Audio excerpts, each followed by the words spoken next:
Hey doing folks, my name's Jesse, vlog entry number 58, January 28th. What have I been working on? Well, mostly I've been working on trying to stay warm. Here in the Northeast, it's bitter cold, snow, ice, the whole bit. So wherever you are, I hope you're warm. Stay safe, you know. What have I been working on otherwise? Well, I'm filling in the calendar with dates. In April, my band is going to be playing at the Northeast VFW for a fundraiser to help benefit the Veterans Initiative 22, a nonprofit organization geared towards helping at-risk vets with mental health issues. In May, I'm playing a private party at Preakness with Box Turtle Bob and Monty Cullum. Monty, I used to teach with at Bender Music in Elkton years ago. Monty is an amazing player, Berkeley grad, multi-instrumentalist, singer, composer. And the gig is a little different in that we're going to be playing some jazz. Now, my stock line about jazz is like my aunt's house. It's a nice place to visit, but I don't want to live there.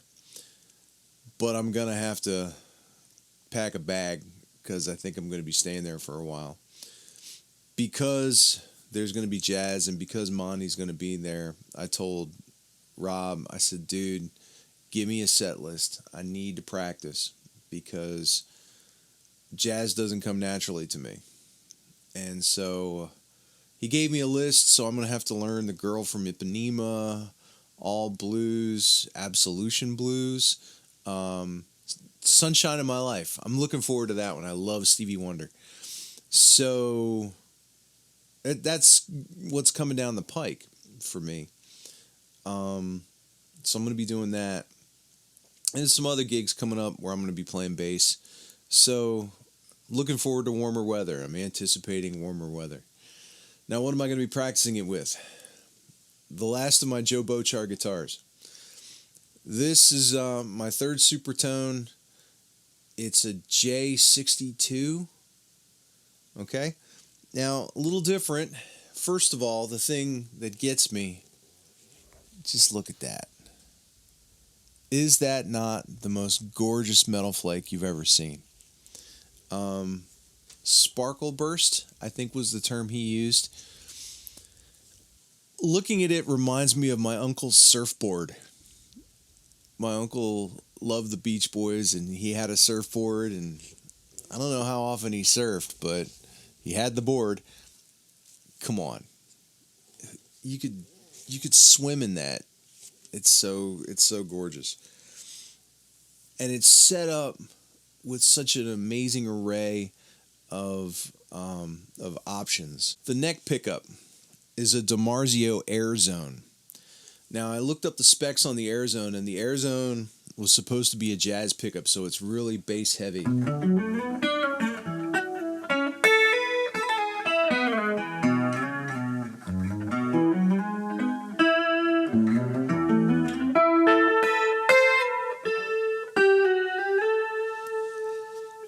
I mean, the bass is there, but it's not muddy.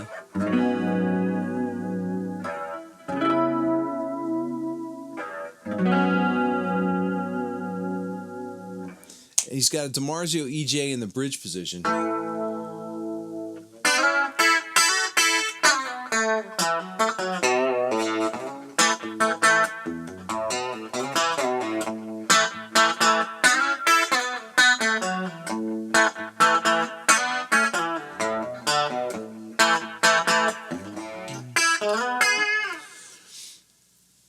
And I don't and here's Joe. Joe said, it's a good sounding pickup.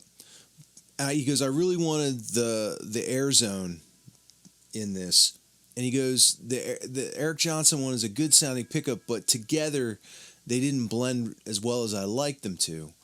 And so he changed out the Alnico 5 magnet in the Eric Johnson one for an Alnico 8. So the end result is you get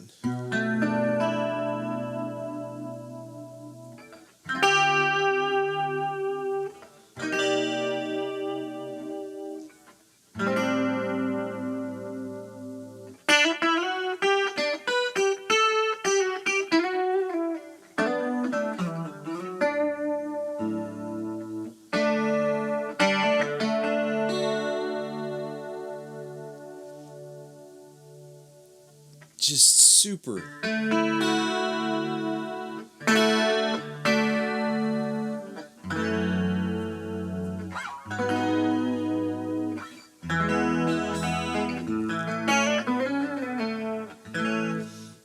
But he wasn't done there.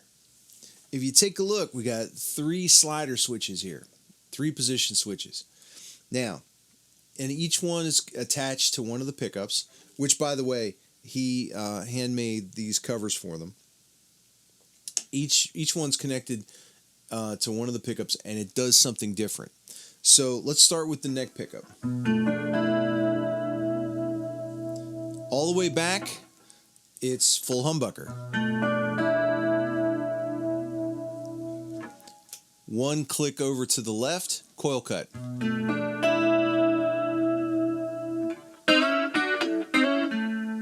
Full humbucker.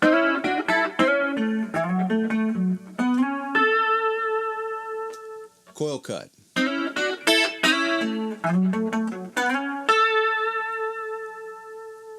Really musical. Now, one more position over. Coil cut with a high pass filter.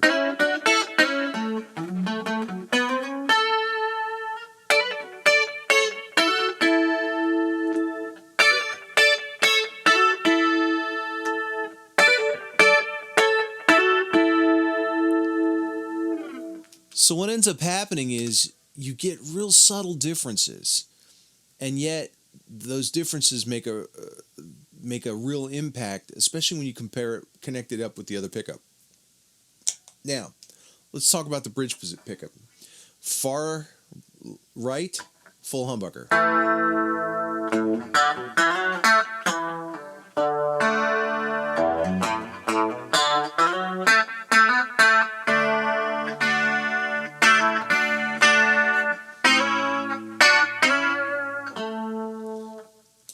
Click it one over, coil cut.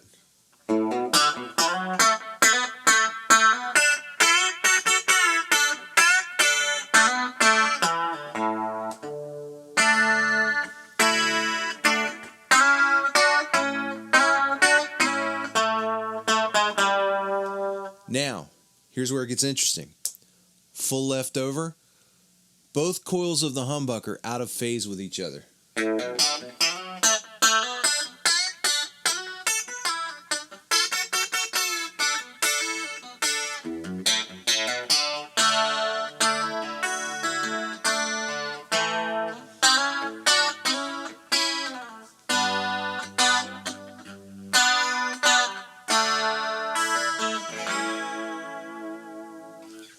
Cool.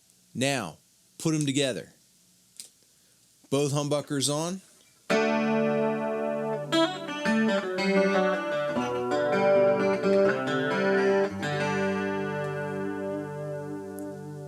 Now let's just focus on the bridge position. Full humbucker in the neck, coil cut in the bridge.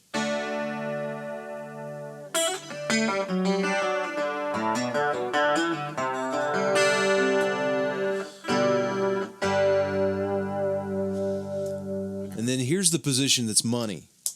Full neck humbucker, bridge, out of phase with itself.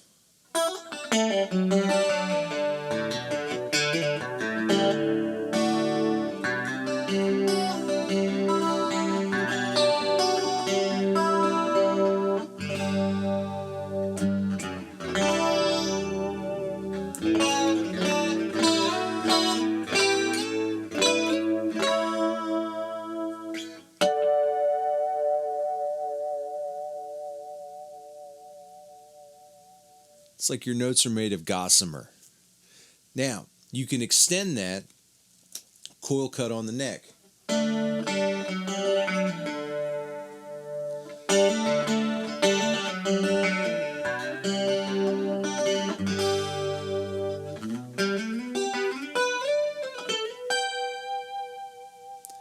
Then coil cut with a high pass filter.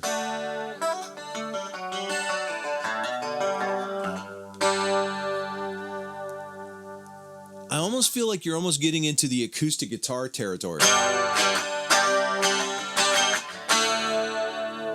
I mean, like piezo acoustic, not like a dreadnought or anything like that.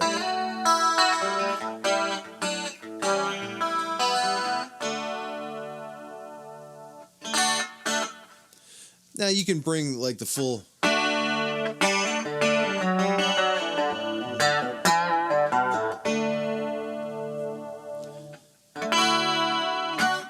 So you have a ton of different tones available to you, and they're pretty unique. It's not like 7 versions of the same thing. And as a connoisseur of pickups that are out of phase, I think having the bridge out of phase with itself and that full humbucker.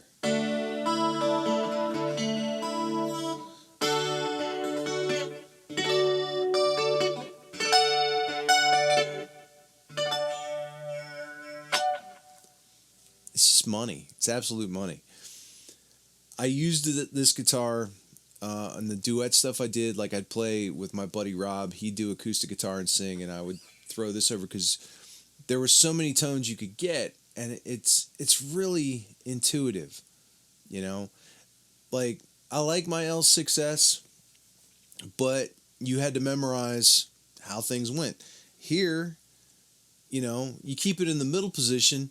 You can control a lot of stuff right here, you know.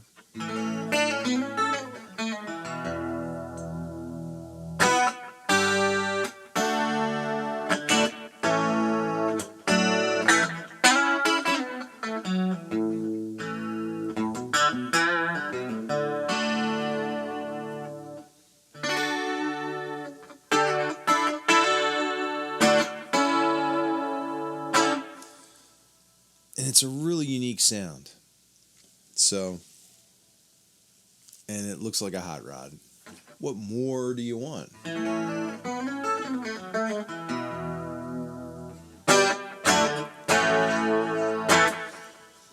Now, when last I checked, there was still a Supertone on Reverb.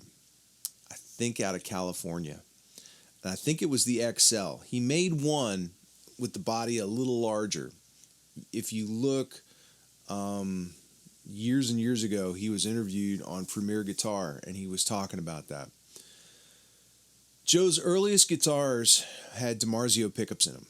And then at some point, he switched over to Arcane pickups. And I'm not sure what he's doing now. I know he's making his own pickups. I guess eventually he's going to be incorporating that into production as well. So if you keep your eye out on Reverb, you might find one. I've seen 4 of his guitars on Reverb in various times.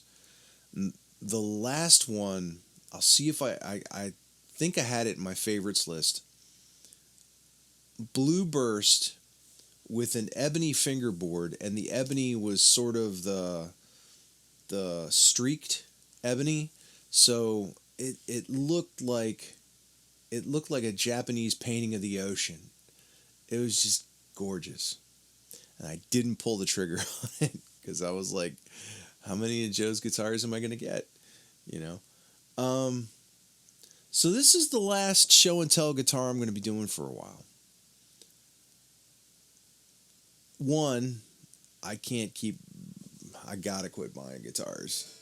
It's getting kind of ridiculous. One, because I've got a lot of good stuff.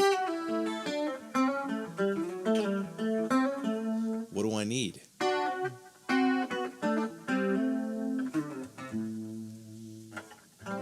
So I need to do something sort of creative. I'm thinking about Oh, wow. I'm thinking about um, backing tracks, trying to make backing tracks. I'm thinking about getting into Bandcamp. I mean, I've got stuff. I don't know what good it is other than, you've got an obligation to your creativity regardless of, how good it is to exercise it. So I think I want to do that. These are some really uncertain times. These are some scary times. And something with a consumerist bent just doesn't feel right to me, you know? So I'm going to be pursuing other avenues. And I'm going to see what they are. Lick of the day, maybe. If I can come up with enough, I guess.